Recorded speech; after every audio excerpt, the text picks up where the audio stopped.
welcome back. Different angle. We're gonna see. You can still see all the piles of things behind me that I'm trying to sort through. So we're just gonna pretend they're not there. I have another unhaul, and I think this one's actually bigger than the last one, which I wasn't prepared for. Oh, and I left one out. So I guess we'll just jump right into it, and that'll be the first one. But I also bought the Hunger Game, or I'm getting rid of, Lord.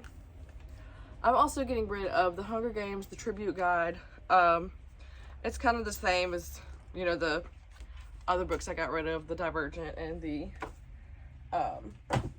Twilight one. I don't think I need it at this point in my life anymore, so I'm just gonna go ahead and call it quits.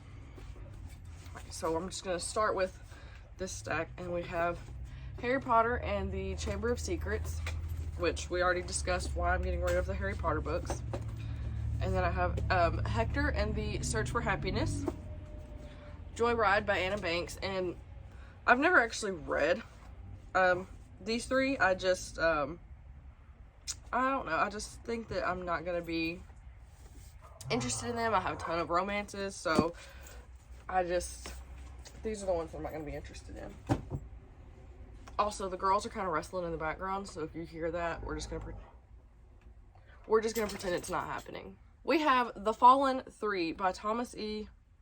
Snegoski. I'm gonna hope that's it. I read the first one back in middle school or high school, and it was pretty good, but the second one was just so slow. Nothing happened, and I was like 100 and something pages in. It was just the slowest thing, and then I decided I was going to try to end the series, and I just never had any interest in finishing the series, so we're just going to say goodbye to it. I also have Winter Girls by Lori Hals Anderson. She also wrote Speak, which was really popular, and I bought this with intentions of reading it, of course, and never ended up doing so, so I think I've missed the mark on it.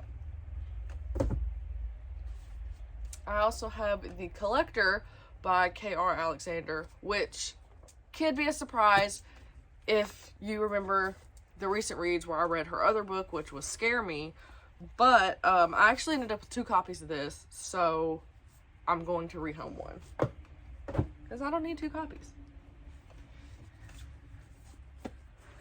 And then I have Each Little Bird That Sings by Deborah Wiles, and I don't really have any interest in reading this one anymore either. I also have Catherine by April Lindner, and it's like a Wuthering Heights retelling, and it sounded really interesting at the point in time, but I just no longer have interest in it, so therefore I'm going to rehome it. And then I have Diary of a Wimpy Kid, The Last Straw, just because I enjoyed these when I was younger, but they didn't really make a mark on me. They didn't make like a huge impression. You know, I remember them, I had fun with them, and that's pretty much where that ends. And then I have Ex Libris by Anne Fadiman, Confessions of a Common Reader, and I don't even remember owning this, so I don't think I'm gonna miss it. I also have my copy of 1984 by George Orwell. I'm not really getting rid of this for any reason other than it's a mass market paperback, and we all know I hate those, so therefore I have just added Animal Farm and 1984 to my Amazon wish list in not mass market paperback form. I also have Cabin Fever by Diary of a Wimpy Kid, Cabin Fever. Oh, I didn't even say the author. The Diary of the Wimpy Kid author is Jeff Kinney. And I remember this one. This one was actually pretty funny, which is kind of ironic that I'm getting rid of it because we have snow coming in, so I'm probably going to have cabin fever as well, but I'm just not going to return it. And then I have The Awakening of Sunshine Girl by Paige Mckenzie. And my Goodreads said that I read this X amount of years ago. I don't remember reading it X amount of years ago. I have no knowledge of this book. I don't think we've met before, but according to Goodreads, we have. And I just, I don't really remember it, and I think it should go to a home that somebody will enjoy it more than me. Also have The Carnival at Bray by Jessie Ann Foley. I've never read this one, so I don't think I'm ever going to. I don't know. Well, actually reading the back of it now, it sounds kind of interesting, but you know what? I didn't remember I had it when I came across it, so I'm just going to say goodbye to it. I'm not going to talk myself into keeping it. I also have Love Maybe by Heather Hepler. I've never read that one, and I honestly, again, forgot I owned it, so I'm definitely going to miss it. Brawley also has opinions.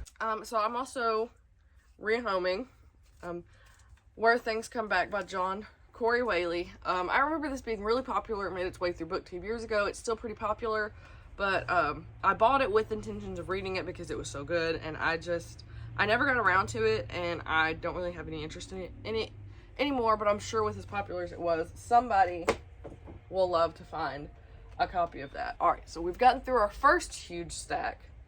Now it's time to get through the second huge stack. And do you love how messy my desk is because I've been going through things? So, we have Breakable by Tamara Weber. She wrote Easy, which has a very similar cover. And I read Easy, my mom read Easy, and then we both kind of tried to read this one, and we just didn't get into it because it was basically the same story over again. It's just Easy from the guy's perspective. And we didn't really have a ton of interest. I'm also, this is a library copy, so I'm not really sure if I have to send it to a thrift store or a school or whatever. I'm not really sure because I know that most places don't take old library copies. But I have Dust City by Robert Paul Weston. This sounded really good. I got it from like a church sale. I think it might have been a church sale. It sounded good when I bought it, but again, same thing. I just no longer have interest. I also have Diva Nash Vegas by Rachel Huck, I think is how you pronounce that.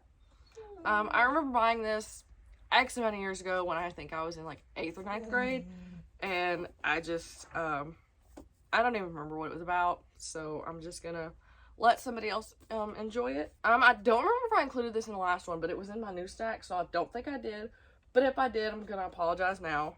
I also have Pride, Prejudice, and Zombies, which also made a hit a few years ago, and it was a movie and everything, but I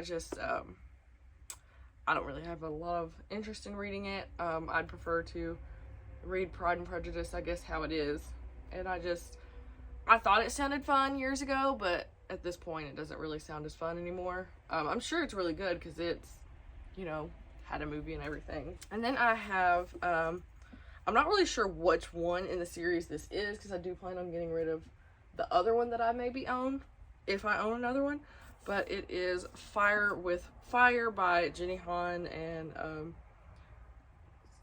Sobihan Vivian. I've definitely just butchered that name, so I'm just not going to attempt it again. I'm going to apologize now. I think it is the sequel to Burn for Burn. I loved her years ago. I loved her, the series that's on Netflix now that I can't think of the name of. And I just thought that I would like this, but I really never got around to it. So honestly, I just think it's time for it to go to a new home. And then I have The Alchemy of Forever, which I think is more of a magical realism than a cheesy, fun romance. So I'm gonna rehome this one as well. I have The House of Meetings by Martin Amis. Honestly, I remember buying this secondhand somewhere, and it sounded really good, and now it doesn't sound as good as it did initially, so hopefully somebody else will get some fun out of it. And then we have The Fallen One, which is the first book to the other one that I showed earlier. I have read this, and I just didn't quite enjoy it the way I thought that I would. Actually, the first book was really good, but we've already discussed this. And then I have 5 Flavors of Dumb by Anthony John. This just kind of gives me the Disenchantments vibe, in which I think I've discussed somewhere, either that or I read it somewhere on Goodreads. And I no longer have interest in this, so I'm gonna let somebody else enjoy it. I also have Rebel Spirits, which is, I think, a ghost romance story, the ghost love story. I think it's middle grade, but I could be wrong.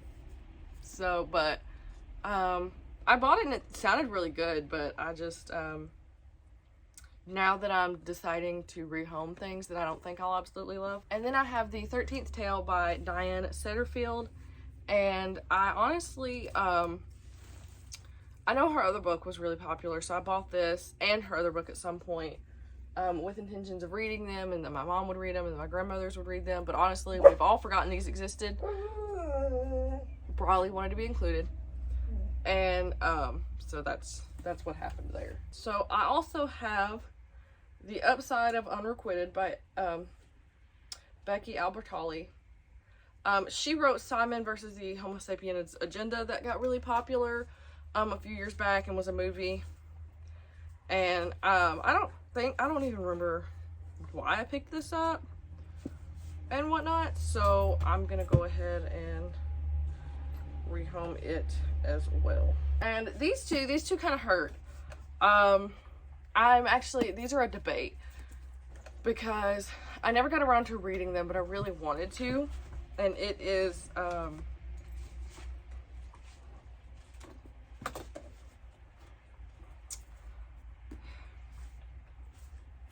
part of the Shatter Me series by Tahereh Mafi. So first I have Ignite Me by Tahereh Mafi, and then I have Unite Me, which I have a strong debate on these because I don't know if I've missed the age bracket of enjoying them.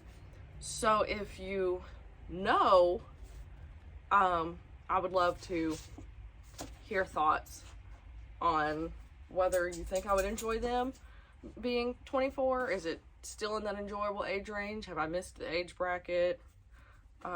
If you've read it and you are older than me, I'd love to hear it too, because I really had interest in this series and then things happened. So we're going to set this here because they're upon debate. So I have The Painted Table by Suzanne Field. I don't really know what this was about. I think it's historical fiction, but I don't think that I'm ever going to get around to it, and I think somebody who is should be the one to have it, not me. And then I never knew how to pronounce this guy's name, but the guy that wrote Artemis Fowl, the Supernaturalist, I picked up X amount of years ago. Thought I was going to get around to it. Never did. And then I have Hank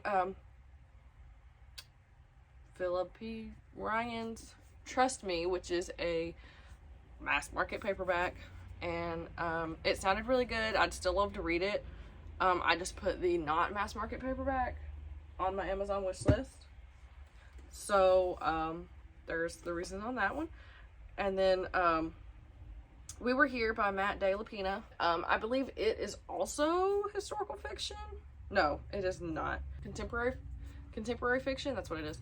And I don't think I'm ever going to get around to it. He's actually written on quite a few books, and they're on the back cover, so they look really familiar. I also have Beautiful Disaster by Jamie Mcguire. I don't remember if I've read this or not.